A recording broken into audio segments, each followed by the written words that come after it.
Betapa Tuhan luar biasa memelihara hidup saya. Dia tahu saya bukan perempuan yang suka menggunakan uang untuk perawatan. Saya bukan model perempuan yang bisa punya waktu buat pergi-pergi urus badan. Tapi dia gerakan orang lain untuk panggil saya dan endorse saya. Dan saya hari ini di treatment aneh-aneh. Muka biru-biru. Tapi saya ngomong sama mereka, beautiful is painful. Untuk cantik tuh mahal dan sakit gitu. Ya, saya mulai cerita tentang betapa hebatnya Tuhan yang sanggup menyediakan apa yang kita butuhkan. Bahkan segala sesuatu yang tidak pernah timbul dalam hati kita. Tidak pernah kita pikirkan, tidak pernah kita inginkan, tidak pernah kita lihat, tidak pernah kita bayangkan. Tapi Tuhan sediakan bagi orang-orang yang mengasihi Dia. Amin.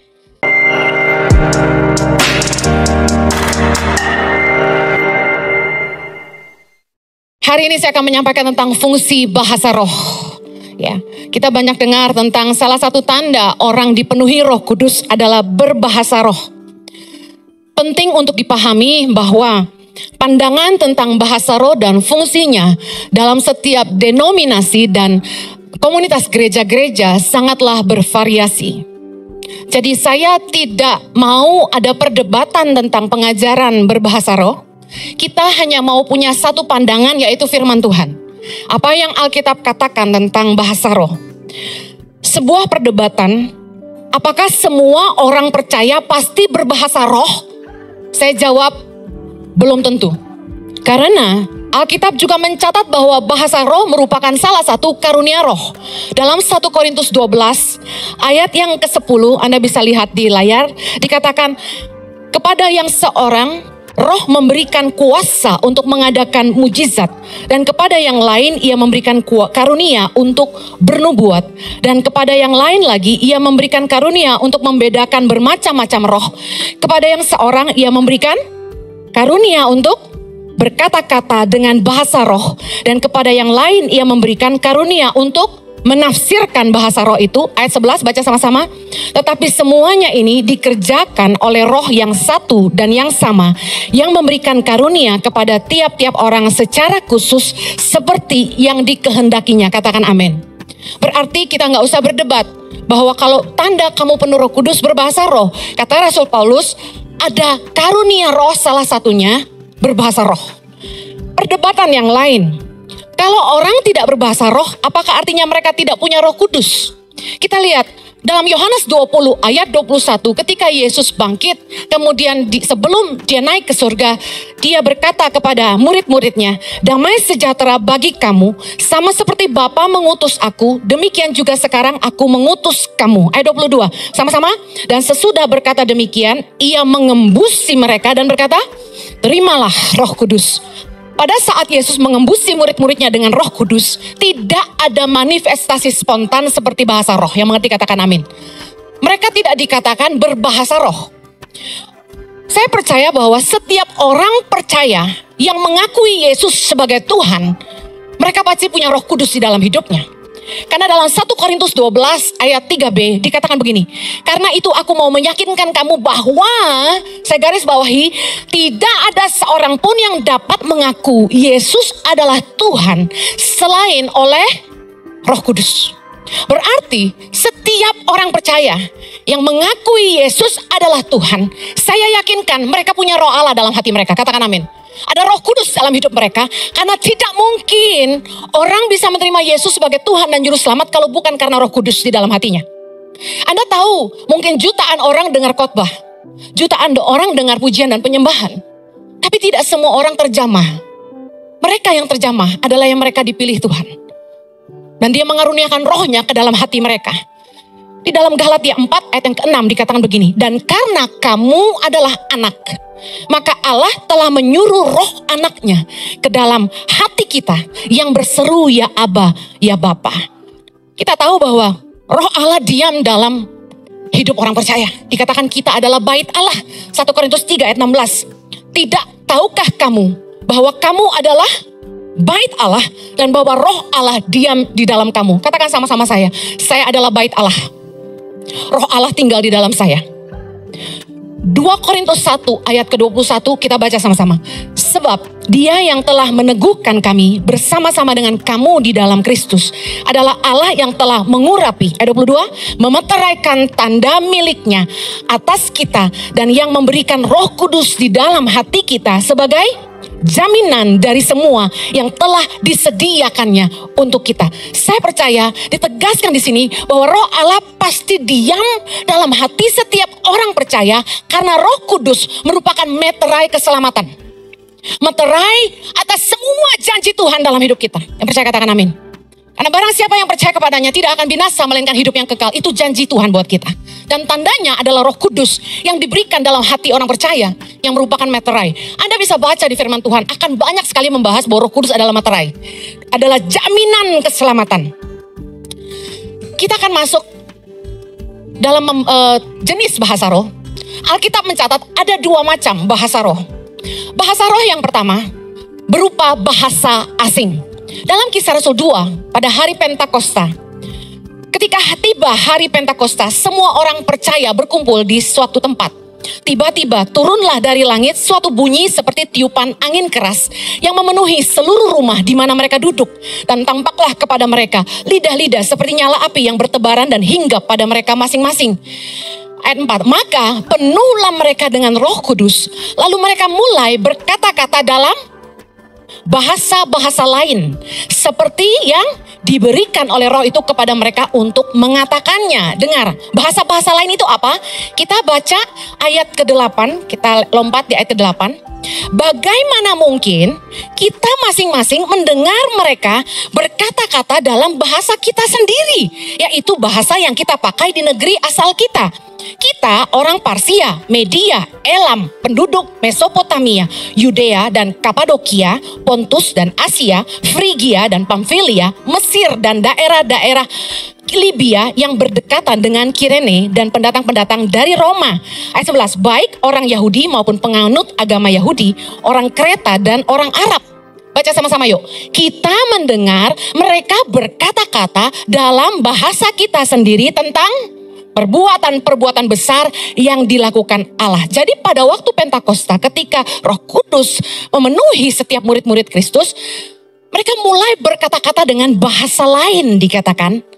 Berbagai bahasa. Jadi terdengar berbeda-beda tergantung Anda dari negara mana gitu. Dari berbagai negara yang hadir saat itu menyaksikan lawatan Roh Kudus bisa mengerti apa yang mereka katakan. Berarti bukan bahasa roh yang kita sering dengar agak janggal di telinga, tetapi ini bahasa yang dimengerti. Yang luar biasanya gini, meskipun bahasanya beda-beda punya arti yang sama. Apa artinya? Mereka sedang mengatakan tentang perbuatan-perbuatan besar yang dilakukan Allah. Katakan amen. Tanda pertama ketika Roh Kudus dicurahkan adalah gini. Orang mulai memuliakan Allah. Menceritakan tentang kebesaran Tuhan. Tadi pagi waktu saya lagi merenung, saya tulis di Instagram. Bagaimana saya terharu sama Tuhan.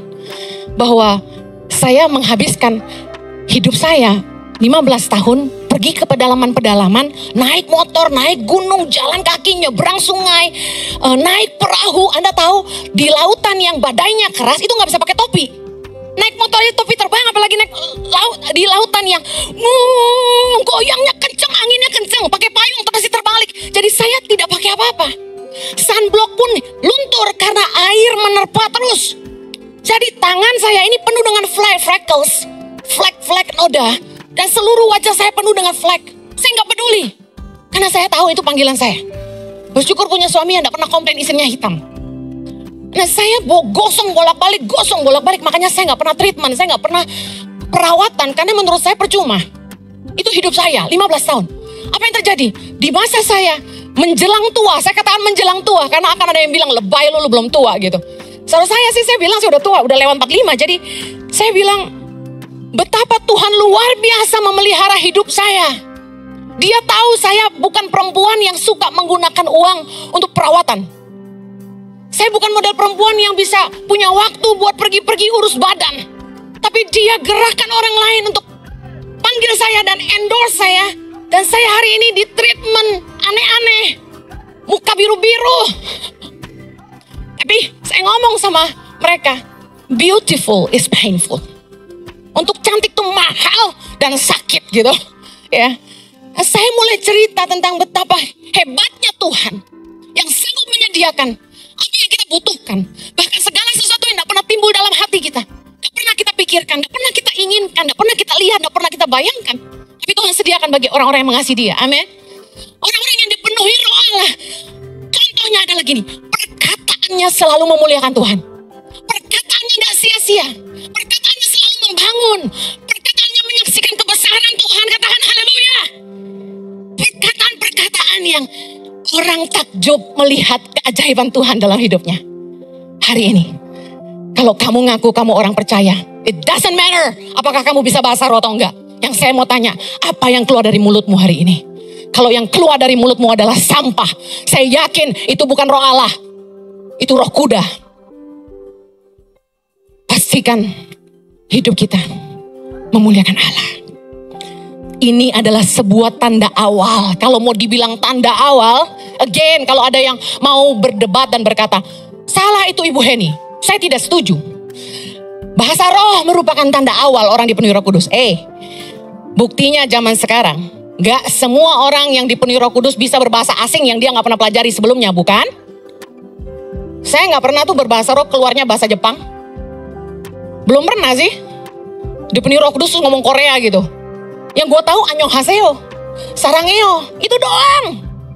Hamsamida apaan tuh? Gue gak ngerti. Saya gak paham karena saya gak nonton seri-seri Korea. Karena menurut saya itu pencobaan. Kenapa pencobaan? Membuat kita gak berhenti nonton. Yang kedua, bikin kita nangis terus. Yang ketiga, bikin kita terikat. Dan hidup kita penuh drama. Haleluya. Tanda awal Roh Kudus dicurahkan, luar biasa. Tuhan mengaruniakan bahasa roh dalam bahasa-bahasa asing. Kenapa? Dengar ini baik-baik. Supaya dapat dipahami oleh semua yang ada di situ. Supaya mereka diberkati. Supaya itu menjadi tanda heran dari Tuhan yang menyatakan kebesarannya. Mereka dikatakan dalam Kisah Rasul 2:12, mereka semuanya tercengang-cengang dan sangat termangu-mangu, kayak orang blow on gitu. Sambil berkata seorang kepada yang lain, apakah artinya ini? Mereka bingung semua. Kok bisa ya? Kok bisa ya? Mereka ini orang Galilea, kok bisa ngomong bahasa Mesopotamia, bahasa Arab? Mereka bisa ngomong bahasa Kapadokia. It's my dream, Mas. Dengerin. Karena Tuhan ingin menunjukkan tanda heran. Dan ketika Petrus yang penuh dengan Roh Kudus bangkit dan berkhotbah, lawatan Roh Kudus membuat mereka semua terjamah. Dan dikatakan 3.000 orang memberi diri mereka dibaptis. Itulah karya Roh Kudus yang luar biasa. Kalau hidup kita diurapi Tuhan dan kita memakai perkataan kita untuk memuliakan Tuhan, Tuhan akan menarik banyak orang datang. Bukanlah sebuah kesombongan pribadi. Ketika saya menyaksikan banyak sekali kesaksian yang saya terima di YouTube maupun Instagram tentang bagaimana orang yang tidak kenal Yesus mau terima Yesus, orang yang hidup dalam dosa mau bertobat, orang-orang yang hidupnya berantakan, orang-orang yang mau bercerai tidak jadi bercerai karena dengar khotbah saya kasih tahu bukan kesombongan. Tapi saya tahu semua karena kemurahan Allah. Banyak orang dengar khotbah yang sama belum tentu hidupnya berubah. Bahkan banyak yang komen tidak baik. Anda tahu banyak yang komen apa? Bacot. Banyak yang komen apa? Ngomongnya kenapa teriak-teriak? Gak tahu deh kenapa. Gue juga gak mau sih sebenarnya. Tahu gak kenapa? Kenapa tahu gak? Tuhan urapi saya dengan pengurapan ngomongnya kenceng. Soalnya orang Kristen suka tidur di gereja. Coba saya ngomongnya, saudara-saudara, demi kemuliaan Allah. Langsung satu-satu ke WC, gue yakin. Kisah Rasul 2 ayat 37. Waktu Petrus mulai berkhotbah dikatakan gini. Ketika mereka mendengar hal itu, hati mereka sangat terharu. Jamahan Tuhan, Anda mungkin ngalamin, kenapa gue dengar khotbah gue nangis terus? Kenapa gue lagi nyembah gue nangis terus? Roh Kudus kalau udah memenuhi hidup kita, akal sehat kita gak bisa jalan. Kita nangis. Anda pikir saya mau nangis? Saya gak mau nangis, soalnya make up saya luntur. Tapi kalau Roh Kudus udah jamah, kita gak bisa tahan. Yang paham katakan amin. Dan luar biasa, karya Roh Kudus yang terbesar dalam hidup manusia adalah ini, ayat 41. Orang-orang yang menerima perkataan itu memberi diri mereka dibaptis. Dan pada hari itu jumlah mereka bertambah kira-kira 3.000 jiwa. Wow. Waktu Ici pertama kali open onsite, buka gereja di Moy, jemaat gak langsung banyak. Sampai leader-leader dan teman-teman baik kami bingung. Kok si Henny viral? Subscriber YouTube udah 1, waktu itu 2 ya, sekarang 1,3. Kok yang datang dikit? Wah, salah tempat kita katanya gitu. Saya bilang soalnya kan kita nggak publikasi. Begitu orang lama-lama tahu saya punya gereja, saya bersyukur Tuhan tambahkan jiwa-jiwa. Saya nggak happy kalau saya tahu ini jemaat pindahan dari gereja sebelah, saya nggak happy. Saya bukan bilang Anda nggak boleh datang. Cuman saya lebih bersuka cita waktu saya tahu sejak ibadah online ada, kami tidak pernah baptis jiwa-jiwa baru. Tidak pernah berhenti baptis. Tiap bulan. Saya tuh bersuka cita. Itu jemaat terbang dari Batam, jemaat terbang dari Kalimantan, jemaat terbang dari Surabaya. Gue bilang emang di Surabaya kekurangan gereja? Enggak, mau dibaptis di Ici aja. Haleluya. Jiwa-jiwa datang dari Bandung, dari mana-mana. Saya nggak pernah nongol. Soalnya kenapa? Saya nggak mau itu sampai dipublikasi karena pernah satu kali orang ini artis di sosmed, dia posting dia dari agama seberang, dia pindah ke Kristenan, foto sama saya. Saya kan harus melindungi tangan pengharapan. Saya bilang, wah ini kacau nih. Ya udah deh, gua bukan gembala. Asal kalian tahu gembalanya itu Yohanes Kristianus. Jadi yang baptis itu Yohanes Kristianus. Sedangkan Yayasan Tangan Pengharapan itu Henny Kristianus Lim, beda, buntutnya ada limnya. Haleluya. Alkitab mencatat ada 2 macam bahasa roh. Yang pertama bahasa asing, bahasa yang kedua bahasa roh yang tidak bisa dipahami ucapannya. Yang tidak bisa dipahami ucapannya dilakukan dalam 2 cara. Yang pertama, diucapkan dalam doa pribadi, katakan doa pribadi. Tujuan berbahasa roh adalah sebagai bahasa doa kita kepada Tuhan. Yang pertama, roh menolong kita untuk menyampaikan kepada Tuhan keluhan-keluhan yang tidak terucapkan. Terutama ketika kita sedang sesak, terlalu banyak pergumulan, stres, banyak masalah. Kita kadang-kadang gak bisa doa. Kita cuma bisa nangis. Dan karena bisa berbahasa roh, kita cuma bisa mengeluh dengan doa dalam bahasa roh. Yang kata firman Tuhan dalam Roma 8 ayat 26. Demikian juga, baca sama-sama, roh membantu kita dalam kelemahan kita. Sebab kita tidak tahu bagaimana sebenarnya harus berdoa. Tetapi roh sendiri berdoa untuk kita kepada Allah dengan keluhan-keluhan yang tidak terucapkan. Kadang-kadang kalau orang udah stres, itu gak bisa doa. Cuma bisa nangis. Dan ketika kita berdoa dalam bahasa roh, roh kita berdoa kepada Allah. Yang kedua, tujuan bahasa roh dalam doa pribadi, membangun diri sendiri. Biasanya ketika kita merasa down, lemah, kalau kita bahasa roh, kenceng-kenceng, bolak-balik 1 jam aja gitu. Kita merasa roh kita terbakar, dan kita terbangun, dan kita jadi semangat kembali. Yang pernah ngalamin angkat tangan? Yes. 1 Korintus 14 ayat yang keempat. Baca sama-sama. Siapa yang berkata-kata dengan bahasa roh, ia membangun dirinya sendiri. Tetapi siapa yang bernubuat, ia membangun jemaat. Nah, Bu Henny kayak gimana tuh bahasa roh yang tidak bisa dipahami? Nah, bahasa roh yang muncul ini, kita gak pikir gitu loh. Gak bisa dipikir pakai akal. Kita cuma mulai ngomong aja. Dan kata-kata yang keluar itu, banyak orang sih kalau nyontohin selalu bilang, siraba-raba-laba gitu ya. Macam-macam orang nyontohin. Anak saya juga kalau ngeledekin kita suka ngomong kayak gitu. Tapi saya rasa bahasa roh bukan buat joke, bukan buat candaan. Makanya saya gak suka mempraktekannya di khotbah ini.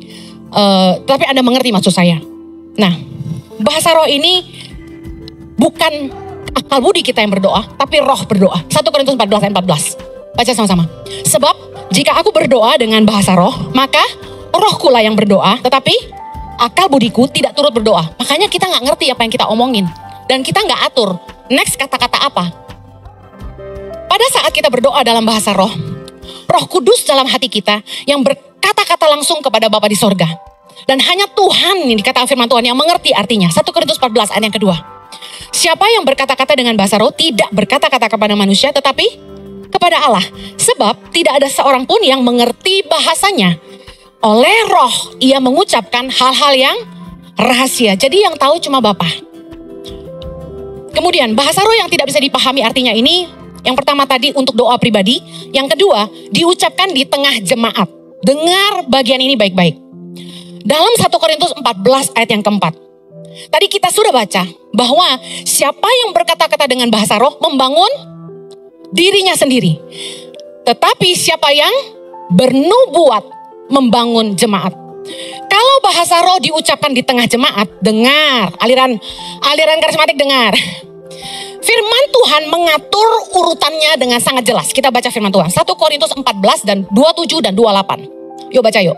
Jika ada yang berkata-kata dengan bahasa roh, biarlah 2 atau sebanyak-banyaknya 3 orang, seorang demi seorang, dan harus ada seorang lain untuk menafsirkannya. Ayat 28. Jika tidak ada orang yang dapat menafsirkannya, hendaklah mereka berdiam diri dalam pertemuan jemaat dan hanya boleh berkata-kata kepada dirinya sendiri dan kepada Allah. Jelas sekali. Alkitab mencatat, kalau Anda mau berbahasa roh di tengah jemaat seperti ini, susunannya yang pertama, sebanyak-banyaknya 2-3 orang secara bergantian.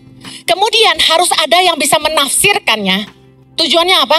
Supaya jemaat ngerti artinya apa dan jemaat dibangun imannya.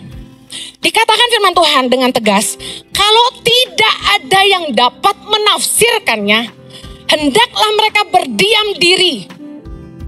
Gak perlu ngomong bahasa roh di tengah jemaat. Berkata-katalah pada diri sendiri dan kepada Allah. Bahasa roh, saya tegaskan, tidak dibutuhkan dalam pertemuan jemaat kecuali ada yang menafsirkannya supaya jemaat dibangun. Yang mengerti katakan amin. 1 Korintus 14. Saya ingin lompat di ayat 5 dulu lalu 19. Aku suka supaya kamu semua berkata-kata dengan bahasa roh. Artinya it's okay sih kamu berbahasa roh. Tapi lebih daripada itu supaya kamu bernubuat. Sebab orang yang bernubuat lebih berharga daripada orang yang berkata-kata dengan bahasa roh. Kecuali kalau orang itu juga menafsirkannya sehingga jemaat dapat dibangun. Ingat, highlight ini, jemaat dapat dibangun. Kemudian, ayat 19. Tetapi dalam pertemuan jemaat, aku, kata Rasul Paulus, lebih suka mengucapkan 5 kata yang dapat dimengerti untuk mengajar orang lain juga daripada beribu-ribu kata dengan bahasa roh.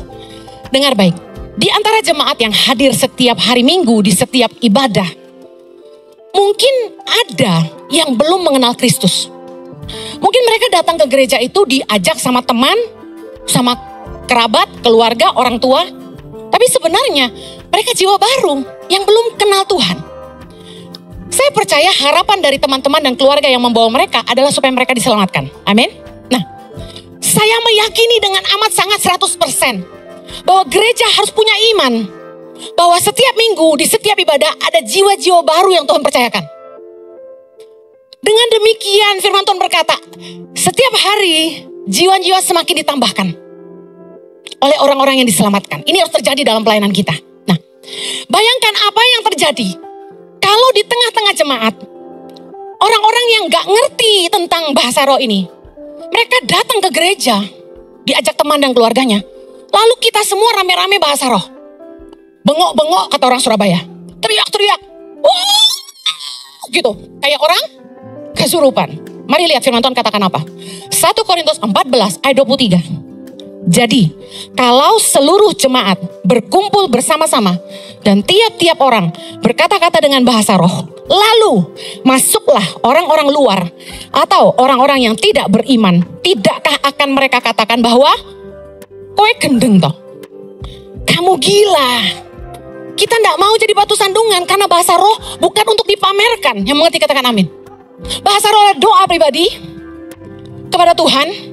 Bahasa roh hanya boleh diucapkan di tengah jemaat kalau ada yang menafsirkan. Tapi saya mau highlight lagi. Jangan karena kita belajar ini lalu Anda coba-coba sok-sok bernubuat. Karena banyak orang yang sok-sok kubuat-buat. Enggak selalu nubuatan itu murni dari Tuhan. Uji lagi. Jangan berani-berani nubuatin orang. Kalau sampai Anda sembarangan nubuatin orang dan nubuatan itu keliru, Anda berdosa di hadapan Tuhan. Makanya sebagai pendeta paling gak boleh jodoh-jodohin orang bilang gini, saya bernubuat jodoh kamu ada yang di sebelah kamu, ciloko. Hati-hati. Meskipun saya sering dikasih Tuhan sesuatu tentang orang, saya gak mau ngomong. Karena saya gak mau dijadiin dukun sama orang itu.